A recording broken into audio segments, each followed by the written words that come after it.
Okay, changing nylon strings on a classical guitar. The tool I will be using today is a string winder, which looks like this. You can purchase these on my website. Very low cost item, but speeds up the job a lot. And also you'll need a set of strings, obviously. These are the choice of strings I've chosen. Nylon, classical clear nylon strings, tie end. I'm going to teach you how to tie the strings on and how to remove them and how to maintain your guitar when the strings are off.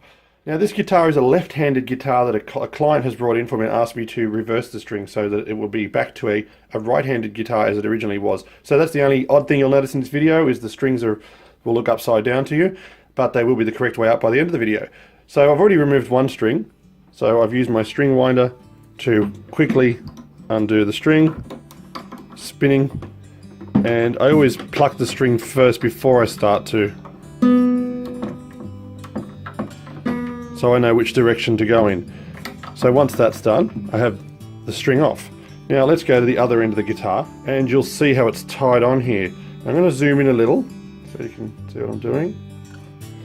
Now you'll notice the string is tied on with a wiggly little fashion. Now just stick your nail under there and pull it back a bit and you'll see that it comes off. It's just looped through and away it comes. Now just pull that through and pull our string out from the back and it should pop out and our string is gone.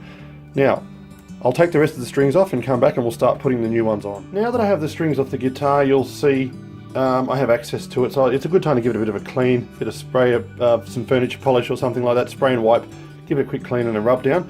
I also recommend using a conditioning oil. I've had this Dunlop for many years, so it's a great purchase, and what I do with it is I condition the fretboard with it. So it's just an oil-based product, a little sponge at the tip, and you run it down all the frets. So I'll finish that between the videos, but to basically cover all that dry area of the wood, just conditions the wood and helps keep it looking good and in good condition for years to come. So great investment. If you look at my website, it'll be on my online store, you'll be able to buy a similar product. If you haven't got anything, any sort of wood polishing oil will do the job. So because this was a left-handed guitar, I have to change this saddle direction. Now this might fall out while you're changing the strings and moving the guitar around. This is the saddle which sits inside the bridge and keeps the strings off. Now you'll notice it has a lower end and a higher end. Now the higher end is to keep the thicker strings away from the guitar. So we need to place it for a right-handed guitar, so I'll place it in lower end on this end. This is only important if you happen to drop this out for yourself, or you're doing the same thing I'm doing today, which is going from left to right-handed. Has a flat bottom and a rounded surface at the top. The round surface at the top is at the top. So it just sits in place there, and keep an eye on it as you go. So after you've done all your cleaning and that, we can begin to put on the new strings. Alright, so you'll see there's a hole in here. Now we go from this end and push it through. Now just about that length should be fine. Now we go around the string. So that's all we've done so far. And then we go under.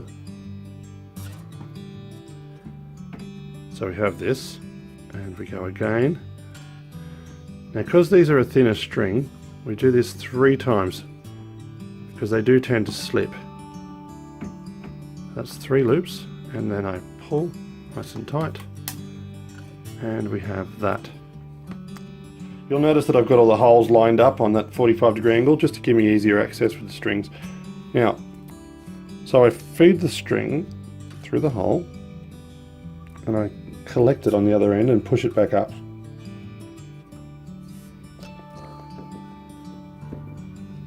So I have that.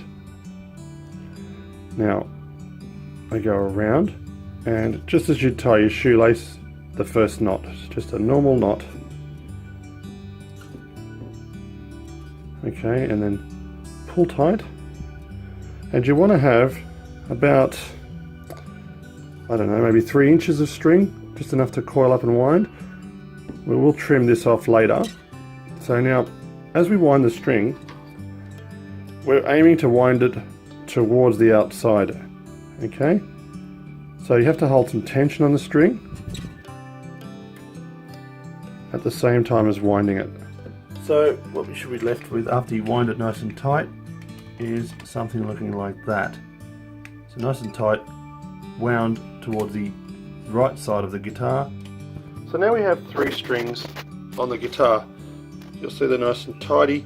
They're all angled to the top, and up the other end we have the first one coiled towards the outside and the next 2 coiled towards the center, giving us that nice tidy look. Alrighty, okay. So the 4th string. So same as the other strings, you feed it through the hole. If you can find it, there we go. Now, with the other strings we went top over the bottom. Now we're going to go this way, and you'll see why when we get to the end. So it goes around, like so, back under itself. Now because these strings are coiled, they have a bit more grip, we can just do that twice instead of 3 times like we did with the thinner strings. Okay, leaving us with that. Then we pull it tight, give it a bit of a jiggle and up and down and around, and you'll see the string ends up in a downwards direction like so, so it gives it a bit of a tidier look. We can trim all that off later. I suggest grabbing yourself a couple of pairs of little tools, like tiny little tin snips for cutting the ends off later. And if you do have trouble pulling the strings, a little pair of long nose pliers comes in handy as well. Okay, now feeding through, we will place the string through the hole and back up again. There we go. A little bit difficult, sorry about that. Well, this would be a good time to use my little pliers. There we go. Much easier.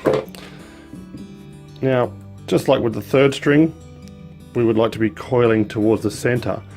So when we tie a knot, we want our string to go this way, then through again. Just a normal knot, just like you tie your shoes, so nothing special.